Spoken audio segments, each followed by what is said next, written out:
ग्रामीण भागामध्ये जाऊन म्हणजे छोटंसं खेडेगाव असेल तरी तिथे जाऊन सुद्धा प्रवचन कीर्तन करतात आणि सरांची ही प्रवचन कीर्तनाची सेवा अखंडपणे चालू आहे. कॉलेज आणि कॉलेजचे प्राचार्य दुडेगावला कॉलेज मुशीला, त्या मुशीच्या कॉलेजचे प्राचार्य म्हणून सुद्धा सर काम करतात. त्यामुळे सरांचं योगदान या क्षेत्रात खूप मोठं आहे.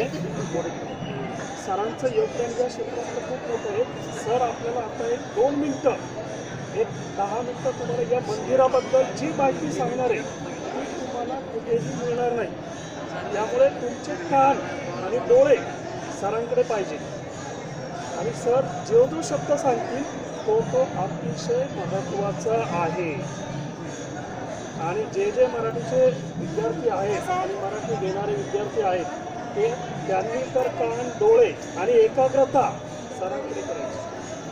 तर मी सरांना विनंती करतो की सरांनी आपलं मनोगत या ठिकाणी व्यक्त करावं.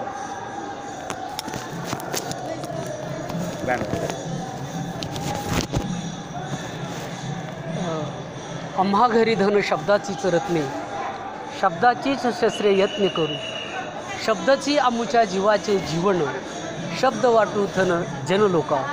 तुका म्हणे पहा शब्दाची हा देव, शब्दाची गौरवे पूजा करू. संत श्रेष्ठ तुकाराम महाराज सांगतात की आम्हा घरी शब्दाचंच धन आहे, शब्दाचीच रत्ने आहे, शब्दाचीच शस्त्र आहे. म्हणजे आमच्या जीवनामध्ये जे जे काही सार सर्वस्व आमचं आहे ते म्हणजे काय आहेत तर शब्द आहे. आणि याचंच तुम्हाला माहितीसाठी सांगतो की ज्ञानदेवे रचिला पाया उभारिले देवालया, नामा तयाचा किंकरतेने रचिले ते आभार, किंवा ज्ञानदेव रचिला पाया तुका झालासे कळस, असं जे वारकरी संप्रदायामध्ये म्हटलं जातं ते ह्या अर्थाने खरं आहे.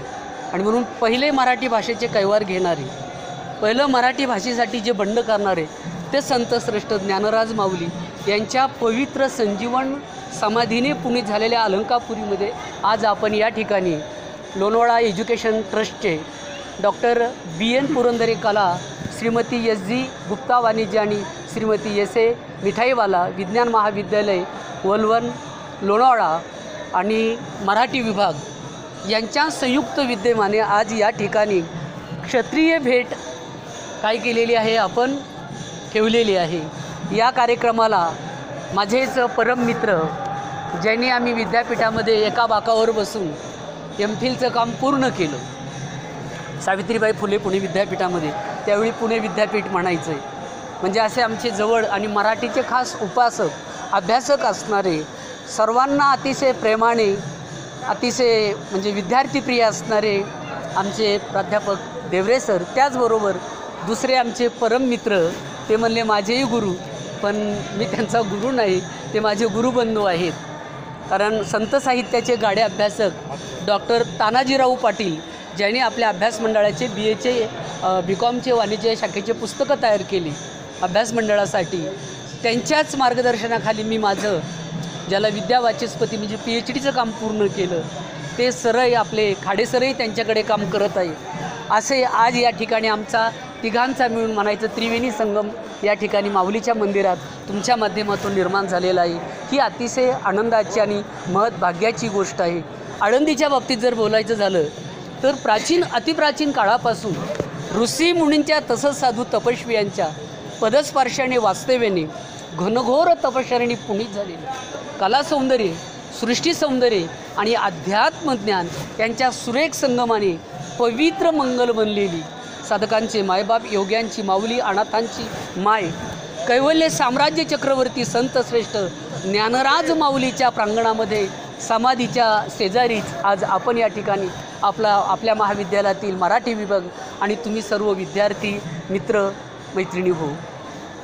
आळंदीच्या बाबतीत सांगताना असं म्हटलेलं आहे की अलंकापुरी पुण्यभूमी पवित्र, तिथे नांदतो ज्ञानराजा सुपात्र, तया आठविता महापुण्यरासी, नमस्कार माझा श्री सद्गुरू ज्ञानेश्वरासी.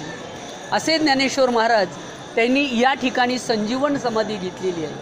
समाधी बरीच लोक घेतात, संसारात वैताग आला, प्रपोज कुणी नाकारलं, असेही समाधी घेणारे, विष घेऊन वर जाणारे किंवा कापणारे आपल्याला माहिती आहेत. पण त्यापेक्षा ही समाधी योग्यांची समाधी, ज्याला यम नियम ध्यान धारणा आसन प्रत्याहार आणि शेवटची अवस्था म्हणजे समाधी म्हटलं जातं योगामध्ये, ती समाधीची अवस्था ज्ञानेश्वर महाराजांनी प्राप्त केली. जर आळंदीचा इतिहास आपण पाहायला लागलो, सर म्हटले तसं माझं एमफिलचं काम मी मराठी साहित्य मराठी समाज आणि तीर्थक्षेत्र आळंदीवर केलेलं आहे. म्हणजे आळंदीचं पौराणिक स्वरूप, आळंदीचं ऐतिहासिक स्वरूप, आळंदीचं वर्तमानकालीन स्वरूप आणि मराठी साहित्यामध्ये जिथं जिथं आळंदीचं वर्णन असेल ते मराठी साहित्यातील दर्शन. आणि PhD करत असताना, ज्याला विद्यावाचस्पती किंवा डॉक्टरेट म्हणतो, विद्यापीठाची सर्वोच्च पदवी, त्यावेळी मी नामदेव ज्ञानदेवकालीन मराठी संत साहित्याचे सांस्कृतिक सामाजिक वाङ्मयीन आकलनीय अभ्यास अनेक वर्षे वारकऱ्याबरोबर मी विद्यार्थी म्हणून बखवास शिकलेलो आहे, गायन शिकलेलो आहे, संस्थेमध्ये राहिलेलो आहे. माधुकरी काय असते माधुकरी मागण्याचाही अनुभव घेतलेला आहे. आणि MPhil PhD केल्यानंतर बखवास गायनाचं कामही मी शिकलेलो आहे. आणि हे करत असताना आपण आपल्या स्वतःच्या पायावर उभं राहून एक समाजाला, तुम्हा विद्यार्थ्यांना जे जे आपण असे ठावे ते इतराशी शिकावे, सेहने करुणी सोडावे सकल जना, असं जे म्हटलेलं आहे तेच देणाराने देत जावे, घेणाराने घेत जावे, घेता घेता देणाराचे हात तोडून घ्यावे का? नाही, घेता घेता देणाराचे हात घ्यावे. म्हणजे या गुरुजनांनी जसं काही महत्त्वपद मिळवलेलं आहे तसं आपण देखील त्या ठिकाणी जाहीर महाराज आपणही सर्वांनी ते करायचं आहे, आलं का लक्षामध्ये. आणि म्हणून आळंदीची ही भूमी प्राचीन आहे, पुरातन आहे. आळंदीच्या दृष्टीने जर विचार केला तर आपण म्हणतो पंढरीचा पांडुरंग 28 युगापासून विटेवर उभा आहे, पण आपल्याकडे 4 युगापासून आळंदीचा इतिहास मिळतो आहे आपल्याला. पहिलं नाव आनंद, नंतर द्वापार युगामध्ये त्याला कपिला असं म्हटलं जातं, नंतर त्याच्यानंतर तिला आनंदी आणि त्याच्यानंतर आता आळंदी. आनंद दधाती शब्द आहे संस्कृतमध्ये. आनंद दधाती म्हणजे पुरे म्हणेपर्यंत जी आनंद आपल्याला देती, आपल्या इच्छा आकांक्षा कामना पूर्ण करते, तिला आळंदी ही भूमी म्हटलं. नामदेव आणि ज्ञानेश्वर महाराजांनी संपूर्ण भारतभर तीर्थयात्रा केली, परंतु त्यांना असं योग्य स्थान, पवित्र स्थान कुठेही सापडलं नाही. आणि म्हणून ते समाधीसाठी कुठं जागा निवडली?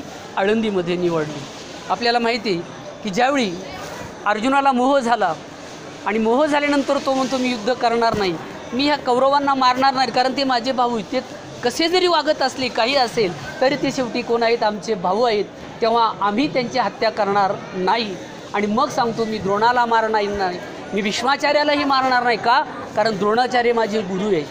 ज्या द्रोणाचार्यांमुळे मी गांडीवधारी अर्जुन म्हणजे विश्वामध्ये प्रसिद्ध झालो, मी मोठा धनुर्वेदधारी म्हणून प्रसिद्ध झालो, सर्व विश्व मी जिंकलं, पण तरीही मी माझ्या गुरुवर मात्र बाण उचलणार नाही. कारण ही शक्ती, ही सामर्थ्य, ही ऊर्जा मला कोणी दिलेली आहे?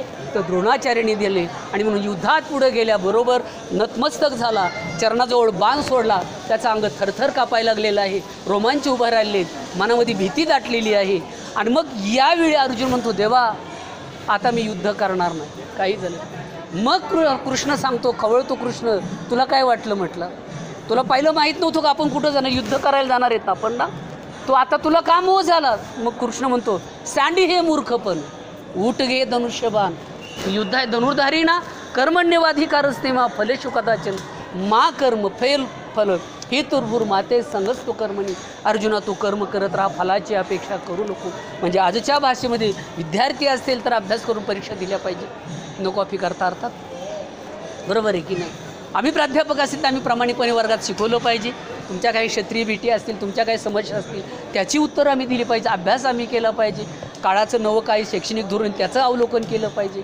म्हणजे ही माहिती घेतली पाहिजे. जसं अर्जुन म्हणतो देवा मग आता मी घाबरणार, याचं कारण असं आहे मी जर हे कौरव मारले उद्या, याच्यात आणि मोठ्या प्रमाणात या युद्धात हत्या होणार आहे, अनेक पशु मरतील, पक्षी मरतील, जनावरं मरतील, माणसं मरतील, क्षत्रिय मरतील, योद्धे मरतील, आमचे पांडव हे मेले जातील. आणि मग त्यांच्या सर्व स्त्रिया काय होतील? विधवा होतील. आणि मग त्यांच्याकडून जर वर्णसंकर घडला, व्यभिचार घडला, तर ते पाप कुणाची डोकं येईल? माझ्या डोकं येईल. त्यापेक्षा देवा मी अरण्यात जाईल, मला राज्य नको, मला काहीच नको सांगतोय, असा गर्भगळीत झाला अर्जुन. मग त्याला गीतेची सुरुवात तुम्हाला माहिती आहे, धर्मक्षेत्रे कुरुक्षेत्रे समवेत्ता युत्सवा मामका पांडवाच्चैव किम कुर्वत संजय. हे संजय त्या कुरुक्षेत्राच्या रणभूमीवर पंडूची आणि माझी मुलं युद्धासाठी जमलेली आहेत, तेव्हा ती आता काय करत आहे ती मला सांग. इथपासून गीतेची जी सुरुवात झाली की शेवटच्या याच्यामध्ये संजय सांगतोय, मला माहीत नाही विजय कोणाचा होईल, पराजय कोणाचा होईल मला माहीत नाही, पण मला एक मात्र माहिती आहे. कधी बोलतो? 18व्या अध्यायात गीतेतला पहिल्या श्लोकापासून शेवटचा जो 700वा श्लोक जो येतो त्या श्लोकात बोलतो, यत्र पार्थ धनुर्धरा तत्र श्रीविजयर भूतीर दूरवार नीतीर मतीर मम. देवा मला माहीत नाही, फक्त मला एवढंच माहिती आहे की ज्या ठिकाणी धर्म असेल, ज्या ठिकाणी नीती असेल, ज्या ठिकाणी न्याय असेल, ज्या ठिकाणी ईश्वर असेल, त्या ठिकाणी त्याला काय मिळणार आहे? विजय मिळणार आहे. त्याच्या पाठीमागं काय राहणार आहे? विजय राहणार आहे. एवढं मात्र माहिती आहे. पण कधी सांगतो? संपूर्ण गीता झाल्यानंतर 18वा अध्याय संपल्यानंतर शेवटच्या श्लोकामध्ये सांगतोय. मग या गीतेची सुरुवात झाली, पण ही गीता कृष्णाने सांगितली ती कोणत्या भाषेतून सांगितली? संस्कृत भाषेतून. आणि संस्कृत भाषेतून सांगितली असल्यामुळे त्यावेळी त्या काळातील लोकांना किंवा त्याच्यानंतरच्या लोकांना संस्कृत भाषा कळत नव्हती. कारण संस्कृत भाषा ही अतिशय अवघड भाषा होती, लक्षात ठेवा. आणि मग कळत नसल्यामुळे जसं रामकृष्ण परमहंसांनी स्वामी विवेकानंदांना सांगितलं, मला योगाचे अनुभव आहेत, मला भक्तीचे अनुभव आहेत, मला सर्व संप्रदायाचे धर्माचे अनुभव आहेत, पण मला लोकांच्या भाषेत बोलता येत नाही, मांडता येत नाही. तेव्हा स्वामी विवेकानंदाला सांगितलं, नरेंद्र हे काम तू करायचं आहे. आणि मग त्यांनी त्या ठिकाणी लेखनाला सुरुवात केली. तसंच निवृत्तीनाथांनी ज्ञानदेवांना सांगितलं की तू म्हणतो हे 700 श्लोक ठीक आहेत, पण हे 700 श्लोक सर्वसामान्य मराठी भाषिकांना कळत नाही, संस्कृत भाषा कळत नाही, आता काय करायची? मग सांगितलं की तू काय करायचं, तर हे जे सर्व संस्कृतच्या माध्यमातून भरलेलं ज्ञानाचं भंडार आहे, म्हणजे कोणतं? 4 वेद आपल्याकडे. अहम ब्रह्मास्मी, प्रज्ञानाम ब्रह्म, तत्वमसी, आयामात्मब्रह्म, ही 4 वेदांची वाक्य आहेत की मी ब्रह्म आहे, तू ब्रह्म आहे, आपण सर्व ब्रह्म आहे, जग ब्रह्म आहे, म्हणजे देवरूप आहे सर्व. हे सूत्र सांगण्यासाठी गीता सांगितली. गीतेमध्ये सगळ्या 4 वेदांचं सार आलेलं आहे, पण हे मराठी भाषिकांना कळत नव्हतं. म्हणून निवृत्तीनाथानं सांगितलं ज्ञानदेवाला की तू हे काय कर, मराठीतून कर. मला सर्व धर्मांचे अनुभव आहेत, पण मला मांडता येत नाही. आणि मग त्या ठिकाणी कुणी मांडायचं काम केलं असेल तर ते ज्ञानेश्वर महाराजांनी काम केलेलं आहे. तिरे संस्कृताची गहने तोडून या मराठी शब्द सोपाने, रचिली धर्मनिदाने श्री निवृत्ती देवी. म्हणजे कुणी सांगितलं? निवृत्तीनाथांनी सांगितलं. कुणाला सांगितलं? ज्ञानेश्वर महाराजाला. ज्ञानेश्वर महाराजांनी भिंत चालवली म्हणून ते मोठे नाहीत, समाधी घेतली म्हणून ते मोठे नाहीत, रेडा बोलावला म्हणून ते मोठे नाहीत, पाठीवर मांडे बाजले म्हणून ते मोठे नाहीत, भिंत चालवली म्हणून ते मोठे नाहीत. तर त्यांनी जो ग्रंथ लिहिला त्या ग्रंथात असं म्हटलं की साहित्य सोनियाच्या खाणी. माझं हे जे साहित्य आहे ना, हेच माझी सोन्याची खाणी. दुसऱ्या सोन्याची आम्हाला गरज नाही. आपण जे अलंकाराला सोन्याला महत्त्व देतो ना, त्या सोन्याला महत्त्व नाही. आमच्या दृष्टीने माझं साहित्य हे सोनं आहे. याचा अर्थ तुम्हाला अजून एक सांगतो कसा आहे सोनं ते. अनेक लोकांनी ज्ञानेश्वरी वाचायला सुरू केले, कीर्तनं, प्रवचनं, गावोगाव भजनं व्हायला लागले. याच्या माध्यमातून लोकांनी गळ्यात तुळशीच्या माळा घातल्या. काय खाणं असेल, पिणं असेल, अपय असेल, हे पिण्याचं खाण्याचं बंद केलं. अनेकांची मंगळसूत्रे स्त्रियांची वाचली आणि म्हणून त्यांचे संसार काय झाले? सोन्याचे झाले का नाही? म्हणून देखील त्याला काय म्हटलं जातं, हा जवळ सोन्याचा पिंपळ आपण ज्याला म्हणतो, हा पिंपळ आहे बाया बाजूला उभा, 700 वर्षाची तो साक्ष देतोय. या पिंपळाला ज्ञानेश्वर महाराजांच्या आईने किती प्रदक्षिणा घातल्या? 1.25 लाख प्रदक्षिणा. हातामध्ये तुळशीची माळ घेऊन रामकृष्ण हरी मंत्राचा जप करत रोज त्या ठिकाणी यायच्या. इंद्रायणीचं स्नान करायच्या. सिद्धेश्वर कुलदैवत आहे, साक्षात्कारी आहे, त्यांचं दर्शन घ्यायच्या आणि मग या पिंपळाला प्रदक्षिणा घालायच्या. तर त्याच्या अगोदरचा इतिहास असा आहे की पैठणचे जे विठ्ठलपंत होते तीर्थयात्रा करत करत आळंदीला आले होते, या पिंपळाखाली थांबले होते. त्यावेळी शुद्धोपंतांनी त्यांना पाहिल्यानंतर दिसलं की हा मुलगा अतिशय छान आहे, सुंदर आहे, आपल्या मुलीसाठी काय हरकत नाही आहे. आणि मग रात्री त्या दिवशी त्यांना स्वप्न पडलं. बघा कसं असतं ती, की तुमच्या मुलीचं पाणी ग्रहण करण्यास हा उमेदवार किंवा ही व्यक्ती योग्य आहे.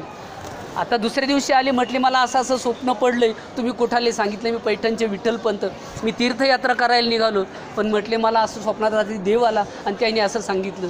ते म्हटलं असं कुणी उठून कुणाला मुलगी देतं काय? कुणाची? रस्त्यावरचा माणूस भेटला, मुलगी वेताला घाल बाळत जा म्हणतात का? त्याची जात पाहिलं जाईल. हल्ली तर तपासणी करतो आपण, वैद्यकीय माहिती तुम्हाला, बरोबर आहे की नाही सगळं.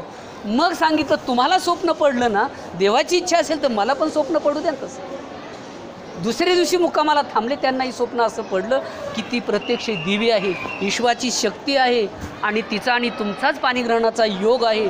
आणि मग ते तयार झाले. लक्षात ठेवा, आणि मग लग्न केलं. पण लग्न केल्यानंतर काही दिवस गेल्यानंतर पुन्हा इच्छा व्हायची आपल्याला तीर्थयात्रा करायची. आपली तीर्थयात्रा अपुरी राहिलेली, आपल्याला तिथपर्यंत जायचं आहे.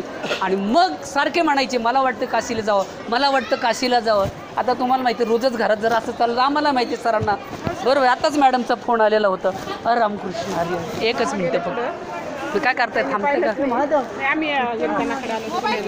बरं मग बरं चालते. थोडा वेळ थांबा ना मॅडम भेटले मध्ये. चहा पाणी करू घरी जाऊ ना. नाही अर्धा तास एक काय परत नंतर येऊ. तुम्हीच या नगरला. कॉलेज बाहेरून आणली त्यांची मुलं त्यांना थोडी मला माहिती. सांगितलं त्यांनी. बरं चालतंय चला. कुठपर्यंत आलो का तुमचं तुम्ही बघा. नाही काशीला जायचं. बरं आमच्या मामी आता आता ते नगरून आलेले आहेत, त्यांना बाहेर जायचं गाडी घेऊन आलेली आहेत. पण मी तुमच्यात गुंतलो असल्यामुळं म्हणलं पहिलं कर्तव्य श्रेष्ठ, बरोबर आहे की नाही. तर ठीक आहे. तर आपण कुठपर्यंत आलो. हां काशीला तीर्थयात्रेला ते गेल्यानंतर तिकडं राहिले. एका आश्रमात गेले. त्यांना विचारलं तुम्हाला काही परिवार वगैरे. ते म्हणले काही नाही, संन्यासीवर राहायचं मला. मग त्या ठिकाणी त्यांनी जाऊन काय केला, संन्यास घेतला. संन्यास घेतल्यानंतर आश्रमात राहायला लागले. परंतु इकडे काय घडलं माहिती आहे का, की इकडे या ठिकाणी रोज रुक्मिणीचा नियम. कुणाचा? रुक्मिणी आईसाहेबांचा, म्हणजे ज्ञानेश्वर महाराजांच्या आईचा. काय नेम होता असू द्या. काय नियम होता की इंद्रायणीचं स्नान करायचं, सिद्धेश्वराचं दर्शन घ्यायचं आणि पिंपळाला 1.25 लक्ष म्हणजे रोज प्रदक्षिणा पूर्ण करत राहायचे जेवढ्या घडतील त्या. आताही अनेक माता भगिनी तिथं प्रदक्षिणा पूर्ण करत असतात. पुरुष वर्गही करतात, त्यांच्या इच्छा पण पूर्ण होतात. मग असं करत असताना एक दिवस काय घडलं माहिती आहे का, काशीचे रामानंद स्वामी ज्या आश्रमात विठ्ठलपंत गेलेत त्या आश्रमातले स्वामी तीर्थयात्रा करत करत कुठं आले, महाराष्ट्रात आल्यानंतर आळंदीला आले. इंद्रायणीचं स्नान घेतलं, सिद्धेश्वराचं दर्शन घेतलं आणि तिथे त्या वाट्यावर बसले होते समोरच्या. आल्यानंतर रुक्मिणी माता, आपण जसं एखादी स्वामी महाराज आले का आपण लगे पाया पडतो, बरोबर आहे की नाही, तसं त्यांना पाहिल्याबरोबर रामकृष्ण काय करा थांबताय जाताना कुठे नाही केलं. चालते मी या मग संध्याकाळी जेवायला. मॅडम भेटले होते. बरं चालतंय ठीक आहे. त्या शाळेला गेलं तर कुठपर्यंत आलो आपण. तुम्हाला चेक करतोय बरं का अधूनमधून. कोणालाही नाव मी विचारेन असं पटकनी तू सांग. हां हां स्वामी महाराजांच्या पायावर डोकं ठेवलं. डोकं ठेवल्याबरोबर स्वामीजीने आशीर्वाद दिला. काय दिला? पुत्रवती भव. आता हल्ली काही कुणी स्वामीजी कसे आशीर्वाद देतात, अष्टपुत्र सौभाग्यवती. अरे 2 व्हायची पंचायत आता 2 तिसरं झालं तर सरांना माहिती आता सरकारी नोकरी मिळत नाही, पण हे देऊन टाकतात मोगम आशीर्वाद अलग लक्षामध्ये. मग त्या ठिकाणी तसा आशीर्वाद दिल्याबरोबर त्यांच्या डोळ्यातून पाणी आलं लागेल. कारण जखमी नाही, नवरा सोडून संन्यास, घर सोडून, संसार सोडून परागंदा झालेला आहे, संसार उघड्यावर पडलेला आहे, संसाराचा सारीपाटाचा खेळ मोडायला लागले. आता काय करायचं? डोळ्यातून पाणी आल्यावर स्वामीजींनी म्हणले तुझ्या डोळ्यातून पाणी कसं काय आलं? आम्ही संन्यासी कुणाला वरदान देत नाही, आशीर्वाद देत नाही, तुला दिलं याचं वेगळं कारण आहे. का रडतेस तू? असं काय म्हटली? कारण तुझ्या कंपाळाला कुंकुम तिलक आहे, हातामध्ये कंकण आहेत, म्हणून मी तुला हा आशीर्वाद दिलेला आहे. ती म्हणली स्वामी बरेच दिवस झाले माझे पती संसार सोडून गेलेली आहे, विरक्त होऊन गेले, कुठे गेले मला माहिती नाही. संन्यास घेईन म्हटले ते, काशीला जाईन म्हटले ते, पण मला माहिती नाही. तुम्ही जो आशीर्वाद दिलाय तुमच्याकडे पाहिल्या वाटलं असं बोगस साधू वाटत नाही. आशीर्वाद दिला फक्त एवढंच सांगा स्वामीजी, जर आपला उपमर्द अपमान होणार नसेल या जन्मातला आशीर्वाद आहे का पुढच्या जन्मातला? काय प्रश्न विचारला बघा, नाजूक म्हणजे विचार करायला लावणार आहे. ते म्हटले याच जन्मातला मी दिलेला आशीर्वाद आहे, तुझ्या पोटी 4 पुत्र येणार आहेत, म्हणजे देव येणार आहेत प्रत्यक्षात. लगेच त्यांनी डोळे झाकले, तिथं मुद्रा लावली. त्यावेळी असं म्हणतात की स्वामीजी लोकांना, मगा जे स्वामीजी गेले ना त्यांनाही अशाच गोष्टी कळतात, तसे त्यांना कळत होत्या, लक्षात ठेवा. त्यांनी डोळे झाकल्याबरोबर त्यांना करंट लागला की आपल्या आश्रमातला जो चैतन्य नावाचा लाडका शिष्य आहे ना तो हिचा पती. तुझे पती परत येतील, तू थांब, थोड्या दिवस वाट बघ, तुझा संसार विस्कटलेला नाही, आशावादी राहा. आता ही काय करायची रुक्मिणी माता तुम्हाला माहिती आहे, रोज इंद्रायणीचं स्नान, सिद्धेश्वराचं दर्शन, प्रदक्षिण. आज जर आपला असा आम्ही कुठे गेलो असतो बाहेर तर आमच्या मिसेसनी काय केलं असतं एखाद्या वेळी चुकून, मनातच जाणार तुम्ही, किंवा तुम्ही काय करता, डबल पोह्याचा ताव मारता, डबल नाश्ता आणता बाहेरून पार्सल काहीतरी, नाही का? बरोबर आहे की नाही? चांगली संधी आहे, सराला आवडत नव्हतं, मी हानते आता दणकून जाऊ, येतील तेव्हा येतील बघू आल्यावर, बरोबर आहे की नाही? पण ज्याला पातिव्रत्य म्हणतात, देव मानलेला आहे स्त्रींना, शेवटी आश्रमात स्वामीजींनी तीर्थयात्रा अपूर्ण केली, पूर्ण इथेच थांबवली आणि परत कुठे गेले? काशीला गेले, आश्रमात घेतले. चैतन्य इकडे म्हटले, खरं सांग तुझं नाव काय आहे? तू विठ्ठलपंत? म्हटले हो महाराज. मग का असं सांगितलं तू? त्याचं कारण म्हटले, मला आता कुणीच नाही, मी सर्वांना सोडलेलं आहे. तुझा संसार अजून इंद्रायणीच्या तीरावर विस्कटलेला नाही, घडी मोडलेली नाही, त्याचा सारीपाट उधळलेला नाही. तो आत्ता ताबडतोब जायचं, माझी आज्ञा आहे तुला, गुरुची आज्ञा आहे. गुरुजी पण आता मी संन्यास घेतलेला आहे, आता मी शेवटच्या यात्रेत गेलो आहे, आता मी ग्रॅज्युएटला गेलो आहे. आणि आता जर तुम्ही म्हणले मला बालवडीला नर्सरीला बसा, तर ही मुलं बसून देतील का तुम्हाला? उद्या गेले तर बसू देणार नाही. लोक नावं ठेवतील, संन्यास घेतला आणि पुन्हा संसार भोगायला आलाय. हे बरोबर नाही, मी जात नाही. पण गुरुजींनी सांगितले माझी आज्ञा नाही, काय व्हायचं ते होऊ दे, लोक काय म्हणायचे ते म्हणू दे तुला. शेवटी गुरुची आज्ञा मानून त्या ठिकाणी कुठं आले? विठ्ठलपंत आळंदीला आले. आणि पहिली भेट जी झाली ती या सुवर्ण पिंपळाखाली झाली, म्हणूनही त्याला सुवर्ण पिंपळ असं म्हणतात.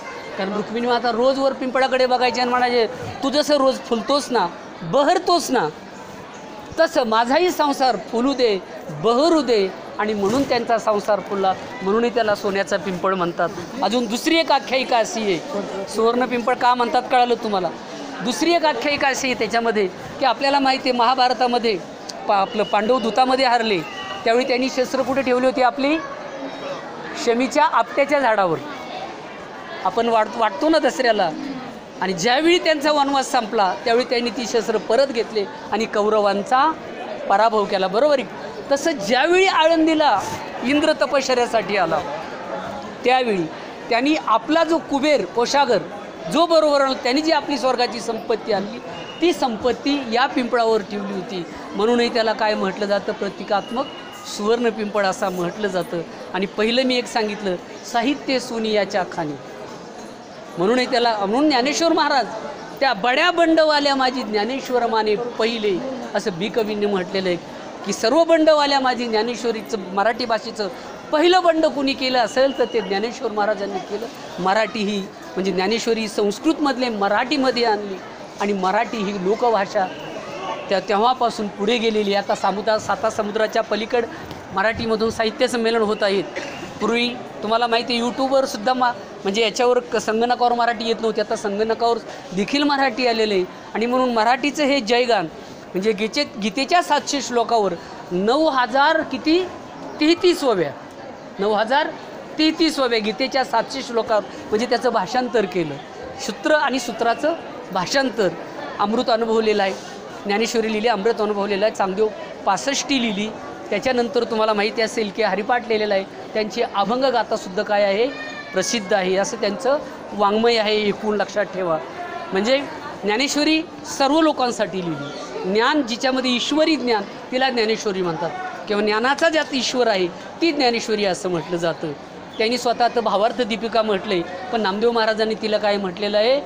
भाव अक्षराची गाठी. त्यांनी स्वतः भाव अक्षराची गाठी म्हटले, भावार्थ दीपिका म्हटले. पण नामदेव महाराजांनी म्हटलंय की नामामने ग्रंथ श्रेष्ठ ज्ञानदेवी एक तरी ओवी अनुभवावे. आता एका ओवीवर आमच्या विद्यापीठात लोक त्याच्यावर काय करतात? PhD करतात. याचं कारण तुम्हाला एक जाता जाता सांगतो सहज. काय विशेष आहे की आपल्याकडे विजेचा शोध 16व्या शतकात लागला, पण त्याच्या अगोदर 12व्या शतकात ज्ञानेश्वर महाराजांनी म्हटलंय, आणि उदेकाचे नि आवेशे प्रगटलेल तेज लखलखित दिसे ते विजू माझे असे सलील काय. मग जर पाण्याला गती दिली तर त्यापासून काय होते? वीज तयार होते. हे कधी 12व्या शतकात सांगितलं, पण 16व्या शतकामध्ये आपल्याकडं अमक्याने हा विजेचा शोध लावला. गुरुत्वाकर्षणाचा शोध कसा सांगितला आहे पहा. फळली या तरुची या शाखा. एखाद्या झाडाला खूप फळं लागली की झाड काय होतं? आंब्याचं वर जातं का खाली येतं? खाली येतं, वागतं, बरोबर आहे की नाही? किंवा खालोराध हवे पाणी असं म्हटलेलं आहे. किंवा चित्रपटा त्याच्यानंतर लागली शोध तुम्हाला माहिती आहे. चित्रपटाचं 12व्या शतकात त्यांनी सांगितलं, जेथे हे संसार चित्र उमटे तो मनोरूप पटू फाटे जैसे सरोवर आटे मग प्रतिमा नाही. आपली प्रतिमा कुठपर्यंत पडती? पाणी आहे त्यापर्यंत. पाणी समुद्रातलं सागरातलं वड्यातलं संपलं की प्रतिमा दिसती का आपल्याला? नाही. तसं चित्रपटाचा पडदा फाडल्यावर दिसेल का पिक्चर? दिसणार नाही. हे कधी सांगितलं? 12व्या शतकात. पण त्यांनी त्याचं श्रेय मात्र घेतलं नाही, हे लक्षात ठेवा. आणि म्हणून ज्ञानेश्वर महाराजांच्या बाबतीमध्ये सुवर्णपिंपळाचा एक प्रसंग मी तुम्हाला सांगेन. आता भिंत चालवली, बरीच लोक म्हणतात भिंत चालवली. आमचे एकदा एक मित्र शिक्षक होते, ते म्हणले मला शाळा नीट चालवते, यांनी भिंत कशी काय चालवली. म्हणलं शाळेचा आणि भिंताडाचा काही संबंध येतो का तुमचा त्याचाच. खरं एकांत अजून असं मला म्हटलं की तुमची ज्ञानेश्वरी खूप वाचायची इच्छा हो, पण ती संस्कृतमध्ये असल्यामुळे वाचता येत नाही. आता इतकं अज्ञानी जगात दुसरं कोणी असेल का. ज्ञानेश्वर महाराजांनी काय केली, मराठीत केली. त्यावेळची ती प्राकृत भाषा आहे, थोडी अवघड असणारी, प्रमाणबोली अवघड असणारी. तर ही ज्ञानेश्वरी केली. ज्ञानेश्वरी अनेक लोकांनी वर्णन केलेली आहेत. इथं या आजान वृक्षाखाली एक एक तुम्हाला सांगतो मी. आता भिंतीच्या बाबतीमध्ये आपण बोलत असताना असं म्हटलं आहे की 1400 वर्षे योग करणारा चांगदेव, पुंतामे हे गाव आहे त्यांचं. तर तिथं तो काय करायचा की त्याची समाधी, सर काळ आला, मृत्यू जवळ आला की तो समाधीमध्ये जायचं आणि त्याच्यावर काय करता येत नसं. काळाला काळ परत जायचा की हा उठायचा. लोक काय करायची, जेवढे जवळच्या गावातली मेलेली माणसं तिथं आणून झोपवायची. हे उठलं याने असा हात फिरवला की सगळे उठून आपापल्या घरी जायचे. ज्ञानेश्वर महाराज तीर्थयात्रा करत असून पुंतांब्याला आले आणि मग मुक्ताबाईला विचारलं हे काय झोपलीत म्हणे असं इथं. अगं झोपली नाही म्हणे, मेलेली प्रेत येतं. का झोपलीत म्हणली, का टाकली तिथं. अहो जेव्हा चांगदेव समाधी उठन ना तोपर्यंत आपली राखण करायची आणि नंतर जिवंत होणार म्हणे. तोपर्यंत वाट पाहिजे. कोण म्हणते, मुक्ताबाई. तोपर्यंत वाट पाहिजे. तुझ्या याचा कवा त्याची समाधी मोडायची कवा. तिने काय म्हणते, एक हाड घेतलं नुसतं असं फिरवलं, सगळे उठून पटापटापटा आपल्या घरी निघून गेली. मग ही चांगदेवाला बातमी कळाली, अरे बारकाली बारकाली मुलं आली होती आणि आपल्यापेक्षा आपल्याला बरेच दिवस समाधीला बसलो तेव्हा उठतात. हिने एक फिरवलं की सगळेच पळून गेले घरी. तो म्हणले ह्यावेळी काय मेलाच नाही का काय कोणी, काय तसं नाही म्हणले, मेले होते. मग म्हणले त्यांना भेटायला पाहिजे, नक्कीच भेटायचं आहे त्यांना. पण कसं भेटायचं म्हणला, आपण योगी येतं. वाघावर बसला, वाघ सगळ्यात हिंस्र प्राणी, वाघावर बसला, हातात सर्पाचा चाबूट घेतला असा आणि आकाश मार्गे निघाला. मला सांगा, आपले मंत्री जर खालून जमिनीहून जात नाहीत, हेलिकॉप्टरने विमान जातात, तो योगी होता. त्याला काही शक्य आहे का. आकाश मार्गाने निघाला आणि पुढं म्हटले जा. पत्र लिहायला घेतलं, विश्रांती वडे म्हणून इकडे. म्हणला आता काय लिहो आपण, काम तर चमत्कार आपल्यापेक्षा मोठा आहे, पण वयांत लय बारकली बारकली दिसतात म्हणे आपल्यापेक्षा. लिहायचं काय प्रश्न पडला, बराच वेळ विचार केला, काहीच लिहिता येत नाही. जर चिरंजीव लिहावा तर आपण तेवढे मोठे नाही, आशीर्वाद देव तसं मोठे नाही. काय करावं, काय पत्र लिहायचं कसं काय. त्या संभ्रमात त्यांनी तसंच पोरं देऊन टाकली. ती चिठ्ठी आली, एकाकडे आली, दुसऱ्याकडे आली, तिसऱ्याकडे आली. मुक्ताबाई आली. मुक्ताबाई म्हणे चांगे एवढ्या दिवस जगला पण तो कोराच राहिला म्हणे. त्याला अध्यात्मातलं काही 2 शब्द लिहायचं कळालं नाही.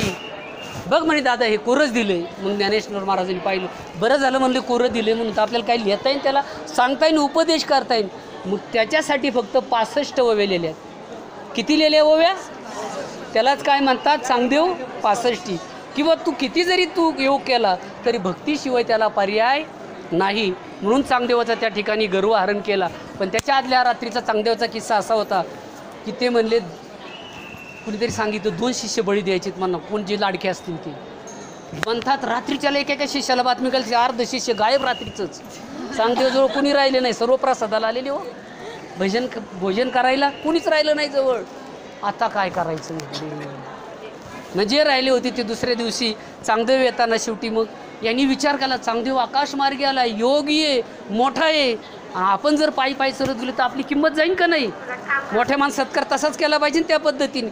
मग यांनी काय केलं, ती भिंत होती ज्ञानेश्वर महाराजांनी पाहिलं त्या भिंतीकडं, आणि त्या भिंतीला म्हणलं काय म्हटले, चला बाई आम्ही बंद करू, नाही तर मग थोडा वेळ थांबा. हां थोडा वेळ. तर भिंतीला सांगितलं, इथे केस वाढत बसले होते, आंघोळ करत तुमच्यासारखे तुम्ही आता बसलात असे छान बसले होते, आता काय करायचं. यांनी सजीव चालवला आहे, पण आपली ताकद जर जास्त दाखवायची तर आपण काय केलं पाहिजे, काहीतरी निर्जीव चमत्कार दाखवला पाहिजे. म्हणून त्या भिंतीवर बसले. भिंतीला म्हणले बाई तू चल आता. लागलेली भिंत चालायला. ती भिंत येत होती, ती कुठं गेली, पार त्या तिकडं कोपऱ्याला गेलेली. तुम्हाला आता थोड्या वेळानं आपण बाहेर पडल्यानंतर आपल्याला ती भिंत पाहायला इथे मिळेल. तिथं भिंत ती चालत गेली. सांगतो डोक्यालाच हात लावला, मी तरी वाघावर बसून आलोय, वरून खाली उतरलं, लोटांगण घालायला लागलो. म्हणजे चांगदेवाची ही भिंतीची ही स्टोरी. भिंत म्हणजे त्या काळातला जो जड मूड अज्ञानी समाज होता त्यांना काय केलेलं आहे, सुशिक्षित केलेलं आहे. आता दुसरं एक सरांनी मागं सांगितलं, एकनाथ पार म्हणून पलीकडच्या बाजूला. तर हा अजान वृक्ष, अजान म्हणजे ज्याची माहिती कुणालाच नाही.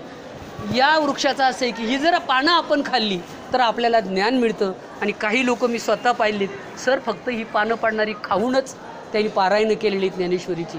काही काहींच्या ज्ञानेश्वरी पूर्ण 9033 ओव्या पाठ्यात आपण काल काय खाल्ला डबा विचारलं तर सांगता येत नाही लोक. तुम्हाला सगळ्याला भाजी विचारली तरी सांगता येत नाही, परवाची भाजी संध्याकाळची नाही सांगता येणार लोक. बरोबर आहे की नाही? पण मग असं झाल्यानंतर काय झालं की एकनाथ महाराजांना स्वप्न पडलं. काय स्वप्न पडलं की अजान वृक्षाची मुळी कंठासी लागली. मी समाधीला बसलेलो आहे पण कंठाला माझ्या मुळी लागली, तेवढी येऊन काढ. त्याचा अर्थ तसा नव्हता, लक्षात ठेवा. आमच्याकडे MPhil PhD करत असताना त्याच्यामुळे भाषाशुद्धी जो म्हणतो आपण त्याची कसं करायचं, त्याचं करेक्शन कसं करायचं, एखाद्या ग्रंथाचं संशोधन कसं करायचं, एका प्रकारचे शब्द त्या काळातील ग्रंथात किती वेळा आले.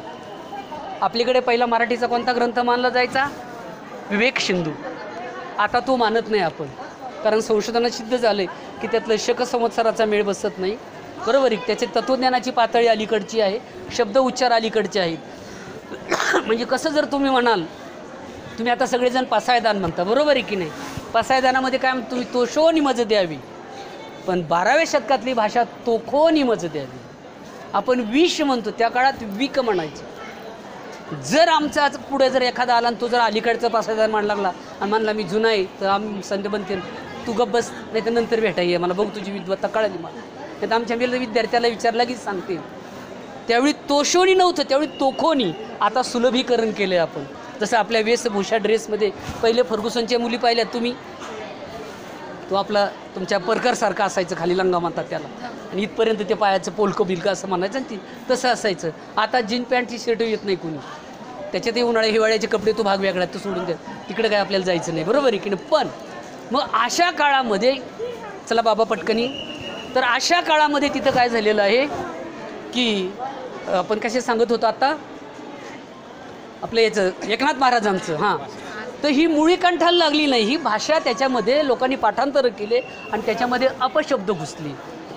कॉर्पोरेशन म्हणायचं तर कॉर्पोरेशन म्हणायला लागले. लोक म्हणतात ना कॉर्पोरेशनला काय म्हणतात? कॉर्पोटेशन.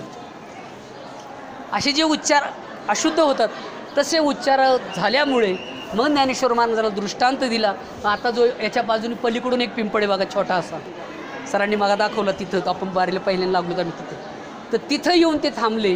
पण इथं कुठं काय ते कळणं. मग त्यांना स्वप्न पडलं इथं समाधी आहे सिद्धेश्वराच्या मंदिराच्या जवळ, आणि मग ते समाधीमध्ये गेले आपल्याबरोबरची ज्ञानेश्वरी घेऊन, आणि त्यांच्याकडची ज्ञानेश्वरी घेऊन त्याच्यामध्ये काय केलं?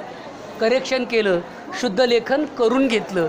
जर कधी मला पसायदान म्हणायला लावलं तर मी तो खोनीमजच म्हणणार, किंवा आता अलीकडे लोक मानतात तसं तो भाग वेगळा आहे, पण उच्चाराचं मात्र जे शुद्धीकरण आहे त्या पद्धतीने.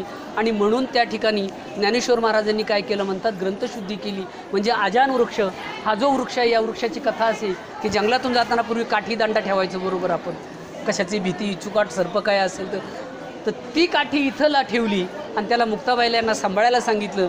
त्या काठीचा मोठा वृक्ष झाला म्हणून त्याला काय म्हणतात? आजान वृक्ष. त्या झाडाची पानं मीही अनेक वेळा पडलेली खाल्लेली, पावसाळ्यात वगैरे काही ज्यावेळी वारं सुटतं त्यावेळी पडतात, अनेक लोक खातात. बुद्धीला ते वर्धक आहे. मधून आजान वृक्षाची पानं जो करीन भक्षण त्यासी ज्ञान होईल, येथे संशय नाही असं म्हटलेलं आहे. ही ज्ञानेश्वरी कळाली तुम्हाला.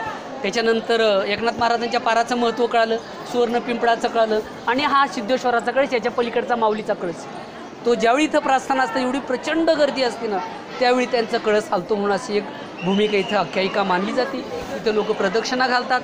आणि म्हणून आळंदीत असं म्हटलं आहे की आपल्याकडे सर्वात श्रेष्ठ पंढरपूर आहे. म्हणजे सर्व तीर्थाची या तीर्थ पंढरपूर मानलं जातं, पण त्याहूनही महिमा थोर असं आळंदीला म्हटलेलं आहे. याचं कारण असं म्हटलं तर जवळ गेलं आपण खाली इंद्रायणीला चक्रतीर्थ आहे. तिथं जर आज माणसाच्या मेलेल्या हस्ती जर टाकल्या आपण तर त्या ठिकाणी काय होतं? पाणी होतं बघा त्याचं. नाशिकला आपण कुठे गेलो सर तर त्या जर हस्ती टाकल्या पाणी होत नाही, त्याचं लक्षात ठेव. परत पिंजऱ्यातून ते काढावं लागतात. कोलगेट बिलगेट काय बनवायला म्हणतात ना हल्ली लोक तसं, पण इथं मात्र त्याचं पाणी होतं. याचं कारण ते चक्रतीर्थ आहे, त्याला वरदान आहे. या मातीमध्ये ते गुणधर्म असतील कदाचित, ते नामदेव महाराजाला असं माहिती असेल. आणि म्हणून आळंदीचं महत्त्व सांगताना असं म्हटलेलं आहे की ऐसे सांगता हरीसे प्रेम वसंडले रुक्मिणीसी, म्हणे धन्य धन्य जयाचे कुशी ज्ञानदेव जन्मली. जो करील याची यात्रा, जो या यात्रेला येईल आळंदीच्या, तो तारील सकळ ही गोत्रा, सकळ ही कुळे पवित्रा, याचेने दर्शन होती. म्हणजे ज्ञानेश्वर महाराजांच्या समाधी दर्शनाने हे सगळे कुळं पवित्र होती. भोवती वनवल्ली वृक्ष, आता झाडं कमी झालीत जरा, नाही पूर्वी खूप झाडं असायची. येथे देवयवणी होती पक्षी, म्हणजे स्वर्गातली देव देखील इथं काय होतात? पक्षाचं रूप घेऊन या ठिकाणी त्याचं काय करतात, तपश्चर्या करतात. येथे देव येऊनी होती पक्षी, अस्ति नास्ती उदकी, हे असे नित्य साक्षी. खाली चरोलीच्या खाली जर दक्षिण वाहिनी गंगा मानलं जातं, जर आपण खाली गेलो तर आपल्याला हाडाचे तुकडे मिळत नाहीत, लक्षात ठेवा. आणि म्हणून आळंदीमध्ये हाडाचं पाणी होतं. हा चमत्कार आजही मानला जातो. आता तुम्ही बरेच विद्यार्थी अभ्यासक आहात, म्हणून त्याच्यासाठी प्रश्न भविष्यात तुम्हाला कोणीही विचारेल. मी पहिलंच सांगितलं, चमत्कार म्हणजे ज्ञानेश्वर महाराज मोठे नाही, पण काही लोकांचा चमत्कार नित्यंत विश्वास असतो, बरोबर आहे की नाही.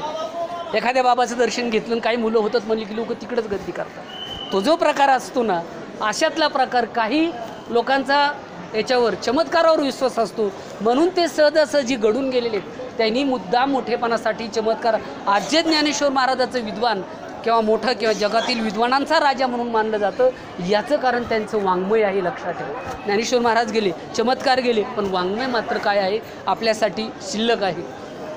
हे सिद्धेश्वर हे दैवत आहे आळंदीचं, हे कुलदैवत मानलं जातं, हे साक्षात्कारी दैवत, हे लक्षात ठेवा. आणि इथे अधिक असे अधिक फलम.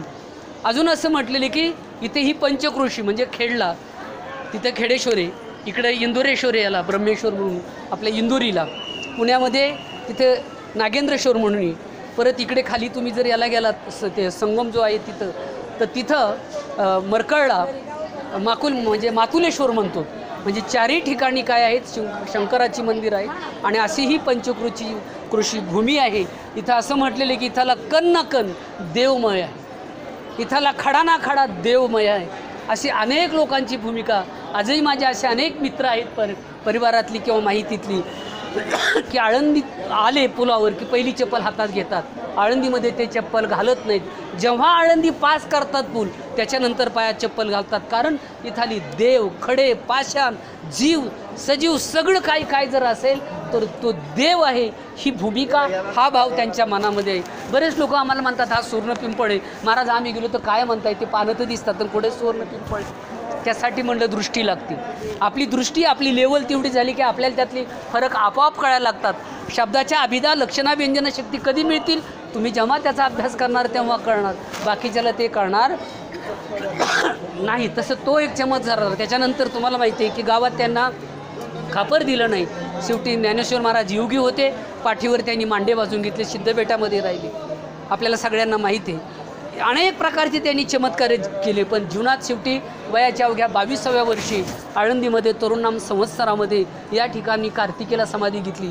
आणि असं म्हणतात, समाधीच्या वेळी पंढरपूरच्या यात्रेतच जाहीर केलं होतं की आळंदीला आता ज्ञानदेवांना समाधी घ्यायची. ज्या दिंड्या पंढरपूरला आल्या त्या दिंड्या आपापल्या गावाला परत गेल्याच नाही. त्या सगळ्या दिंड्या आळंदीला आल्या. आळंदीच्या अलीकडे पलीकडे हिरव्या, पारव्या, पिवळ्या सगळे भगवे झेंडे जिकडे तिकडे होते. स्वर्गामध्ये देव आलेले होते. प्रत्यक्ष पांडुरंग परमात्मा रूपी 3 दिवस इथं जेवणाचा मोठा समारंभ चाललेला होता. सुवर्णखाली पिंपळाखाली म्हणजे पंक्तीच्या पंक्ती पडत होतात. शेवटी या ठिकाणी आत्ता जेव्हा आपण गेलो, फोटो काढलाच, तिथं समाधीचं स्थान देखील दर्शन घेतलं आपण. त्याच्या खाली ज्ञानेश्वर महाराजांनी काय घेतलेली आहे, समाधी घेतलेली आहे. आणि असं म्हटलेलं आहे की जोपर्यंत चंद्र सूर्य तोपर्यंत कीर्ती घटस्थिरू. आपल्याला मरण आहे, आपल्याला मर्यादा आहे. संत महात्म्याला मर्यादा नसती. आणि म्हणून मग सर म्हटले की आजही त्यांनी समाधीमधून ते आपलं ऐकतात, अलग लक्षामध्ये. आणि म्हणून ही पवित्र समाधी, सर्व साधू संतांच्या दिंडे या ठिकाणी येत असतात. मराठी भाषेचं पहिलं बंड केलं म्हणजे असं, त्यावेळी चंद्रभागेच्या वाळवंटात नामदेवा तू शिंपी तरी तू ये, चोखा तू महारेस तरी तू ये. सगळ्या जाती धर्मातील लोकांना एकत्रित आणलं आणि सांगितलं. जसं मी मराठी लिहिलं ना, वेदाचं तत्त्वज्ञान मराठीत आणलं ना, तुम्ही सुद्धा सर्वांनी आणायचा. सगळ्यांना आपल्याला अधिकार येतो, हे पहिलं बंड केलं. आणि म्हणून सगळे समाज, सर्व संत समाजातील मराठीतून लेखन करायला सुरुवात करायला लागली. म्हणून सकल संत गाथामध्ये तुम्ही पाहिलं असेल, अनेक संतांचे अभंग त्यांच्याबरोबरीने जे गीतेचं तत्त्वज्ञान तिथं आलेलं आहे. म्हणून अवघ्या वयाच्या 22व्या वर्षी त्यांनी समाधी घेतली आणि संपूर्ण विश्वाला एवढ्या जीवनात चांगली माहिती मिळते. त्याचं काय, चला चला शिपायाला बोलू का, शिपायाला जाऊ दे. चला, काही जे काय असतात, थोडे वायर जरा सटकलेले असतात तिकडे, त्यामुळं मध्ये रिंग तसं सोडून देतं. काय नाही, 1 मिनिट आता फक्त शेवट थोडं राहिलं आपला. तर हा समाधी सोहळा या ठिकाणी ही लोक आली. आणि मग समाधी सोहळ्याच्या वेळी ज्ञानेश्वर महाराजांचं फक्त एकच उदाहरण सांगतो आता योगाचं मी, आणि आपण थांबू. त्याने असं म्हटलेलं आहे की कानी बोट घालून या बोट, तुम्ही जर थोडे कानात आता बोटं घाला, एकदम पडदा फुटणं असं करू नका, नाही माझ्या जबाबदारीत पण थोडे अशी बोटं घाला. जर कानात बोटं घातली तर आपल्या हायवेवर गाडी चालल्यासारखं वाटतं. असं ज्या दिवशी ऐकू येणार नाही रोज प्रयोग करायचा, समजायचं 9 दिवस लिहून ठेवायचं मोबाईलला, सगळ्याला मिस कॉल देऊन टाकायचे, आज राम नाम सत्य आहे, वैकुंठ मशानभूमीमध्ये या म्हणून. 9 दिवसांनी मारणार तुम्ही नाही मारणार, काळजी करू नका. पण परीक्षा सांगितली एक लक्षण. दुसरं लक्षण अजून एक असं सांगितलं त्यांनी की आपल्या डोळ्याच्या भोवयावरच्या दिसतात का नाही आपल्याला सगळ्याला, मला तरी काय पूर्ण दिसतात इथं, तुम्हाला एखाद्याने कोरले असले तर नाही इलाज आपलं, पण दिसतात, बरोबर आहे की. ज्या दिवशी तुम्हाला भोवया दिसणार नाही त्या दिवशी तुम्ही 7 दिवसावादी, पुढच्या आठवड्यात आपलं कामच समजा. त्याच्यानंतर डोळ्यामध्ये थोडंसं बोट आपल्याच घाला बरं का, नाही तर आंधळ करताना थोडंसं जर तुम्ही अंधारात असं बोट केलं तर मोराच्या पिसासारखं, की आपण म्हणतो डोळ्याला भोवया आल्या तसं दिसतं बघा. ज्या दिवशी दिसणार नाही त्या दिवशी समजायचं आपलं 4-5 दिवसावाला. त्याच्याही पेक्षा आता अलीकडे जवळ येऊ एकदम आपण, आपल्याला नाका शेंडा दिसतोय, मला फार इथून दिसतोय, माझं नखसुद्धा दिसतंय. प्रत्येकाने बघा आपलं नाक दिसतंय आपल्याला, एखाद्याचं लई नकटा असेल तर नाही लाजे समजा, पण दिसतंय सगळ्याला, बरोबर आहे ना. ज्या दिवशी तुम्हाला नाक दिसणार नाही त्या दिवशी सगळ्यांना निरोप द्यायचं, तिकडे या म्हणून खाली, कुठं, वैकुंठ मशानभूमी. त्याच दिवशी आपण मारणार, लक्षात असू द्या आयुष्यभर. याच्यावर मी मनाचं सांगत नाही, ज्ञानेश्वर महाराजांचा अभंग आहे, ही साधूची लक्षण आहेत आणि साधू पाहतात आणि म्हणून ते सांगतात मी 3 दिवसांनी मारणार, मी 4 दिवसांनी हे जग सोडणार आहे. अलग लक्षात, याला योग असं म्हटलं जातं. ते उगीच नाही मुंगीचं मनोगत ओळखतात, पर्वताच्या पलीकडचं पाहतात, बरोबर आहे की नाही. आणि म्हणून असे ज्ञानेश्वर महाराजांनी समाधी घेतली त्यावेळी, आणि मग नंतर निवृत्तीनाथ असेल, मुक्ताबाई असेल किंवा सोपानदेव असतील, यांनीही नंतर समाधी आपल्याला घेतलेल्या सगळ्यांना माहिती आहे. आज तुम्ही या आळंदीच्या भूमीमध्ये आलात, अतिशय पवित्र मंगल गोष्ट आहे. अधिक असे अधिक फलम, याचं कारण असं आहे की इतर तीर्थामे केलेलं तेवढंच मिळतं आपल्याला, जेवढे पैसे दिले तेवढंच माप मिळतं, इथं मात्र अधिक मिळतं. अधिक असे अधिक फलम. आणि म्हणून आपल्या मराठी विभागाच्या वतीने या ठिकाणी मी सागर नाही पण सागरचे घागर लेना, तसं सागराचं पाणी थोडं घागरीत आणण्याचा प्रयत्न केला आहे. कारण ज्ञानेश्वर महाराजांवर म्हणलं तरी 4-4 दिवस बोलता येईल, त्यांच्या अभंगावर बोलता येईल, परंतु तरीही माझी एक प्रामाणिक इच्छा होती की आपल्याला आळंदीतच राहायचं आहे, आपल्याला इथेच पारमार्थ करायचा आहे वगैरे. आणि म्हणून इथाला जवळचंच कॉलेज मिळालं. नेमकं माझी जशी डिग्री झाली तसं कॉलेज पण सुरू झालं, योगायोग सगळे येत गेले. आणि म्हणून आज तुमची आमची ही ऋणानुबंध सरांच्यामुळे या ठिकाणी निर्माण झाले. मॅडम आहेत, सर आहेत, त्याचबरोबर आमचे खाडे सरसुद्धा आहेत, आणि सर्वांनी आपण ह्या ठिकाणी एकत्रित ऐकण्याचा योग आला. तुम्हाला याच्यावर प्रोजेक्ट पण आहे, आणि भविष्यात तुम्हाला सांगतो आता जे नवीन ज्याला तुम्ही राष्ट्रीय शैक्षणिक धोरण, नवीन एज्युकेशन पॉलिसी, याच्यावर तुम्हाला आता याची माहितीसुद्धा आहे. वेगवेगळे विषय घेता येणार, त्यात बराच बदल होणार आहे. आणि तुम्ही या निमित्ताने एक क्षत्रिय भेट आमच्या पुन्हा मराठी विभागाच्या वतीने घेऊन आलात. इथं मराठी विभागाचा प्रमुखही मी, गेले 12 वर्ष प्राचार्य शिपाई माझ्या होते, 22 वर्षे प्राध्यापक म्हणूनही त्याच कॉलेजलाही मी. आणि त्यामुळं हा योग मला अनेक संत महात्म्यांचा या ठिकाणी ज्यांनी ज्ञानेश्वरी पाठ केल्या अशा लोकांच्या बरोबर राहण्याचा पण मला योग आलेला आहे. पण इतकं पुण्य त्यांची इतकं मला मिळालं नाही.